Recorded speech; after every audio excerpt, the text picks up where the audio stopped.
Okay, so today my video is going to be on the all-wheel drive CRV differential. This is a '07, and this video is about welding the diff.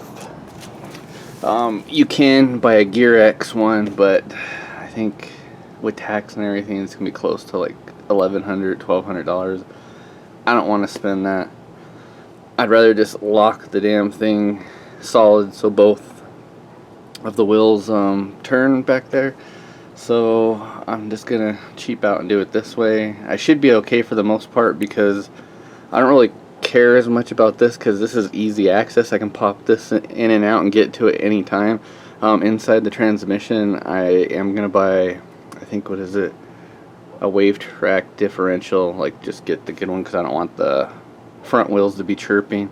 The back might chirp. The chirping's caused because the different speeds here, because if this spins at the same, it's going to spin at the same speed as this, and if you got inner, outer, and you're turning, one wheel is going to be turning faster, so you're going to get some chirping. I don't mind it in the back, but in the front I don't want that, so I'm going to go with the Wavetrack.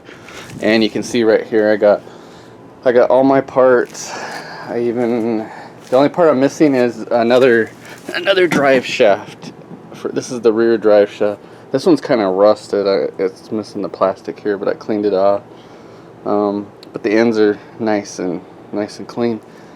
And that's all I'm missing for my all-wheel drive upgrade. I got the drive shaft. There it is. The reason why I had to buy this drive shaft, I think it was like $100 shipped, is because when I went to the wrecking yard, they use a forklift to lift up all the CRVs. There's about 6 of them. Every single one had a bent drive shaft, or the drive shaft was damaged in some way. This one I got off of eBay for, I think it was like $100 shipped, and that's an excellent deal. So I just went with that. And yeah, I'm only missing one of these. Using the gravy built diff. It's already here. I don't mean gravy built diff. I meant the diff mount. Sorry.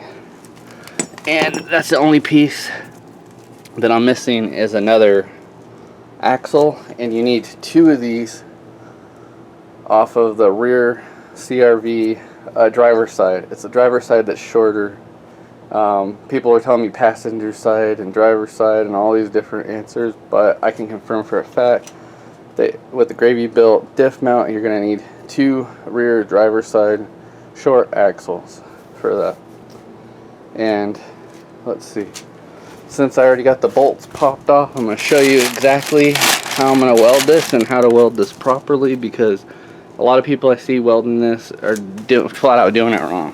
Like, just wrong. So you can grab any wrench, 17, 19 millimeter. You're going to have a slot here and a slot here. You just take your wrench like that, pry it there. Same thing here, pry it there. It'll pop off after you do it a couple times. See, it's already coming off. There we go. Alright, that's what it looks like inside. Boom. Nice and clean inside. But see that right there? Most people, what they do is they weld the corners. Let me see if I can set this down. So, or I'll have to set it right here because I can't point at it. So I'm gonna use my screwdrivers because I hate the way gear oil stinks.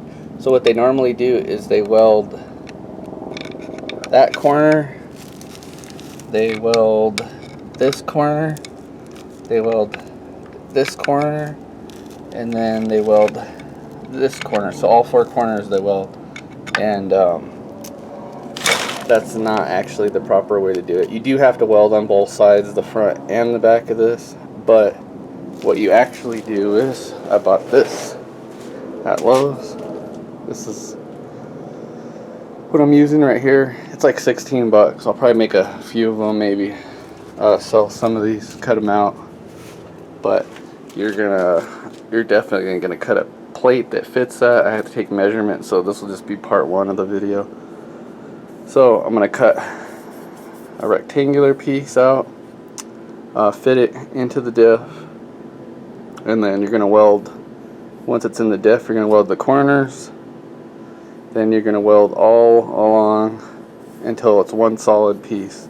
And you're going to need 2 of these plates.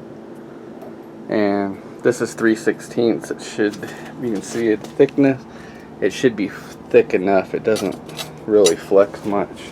I mean, if people are just getting away with just welding the corners, which I don't trust, I'm going to do it the proper way and have my buddy TIG weld it all the way around like that on both sides of the diff. So I will conclude this video, and you'll see how I do it on the second part.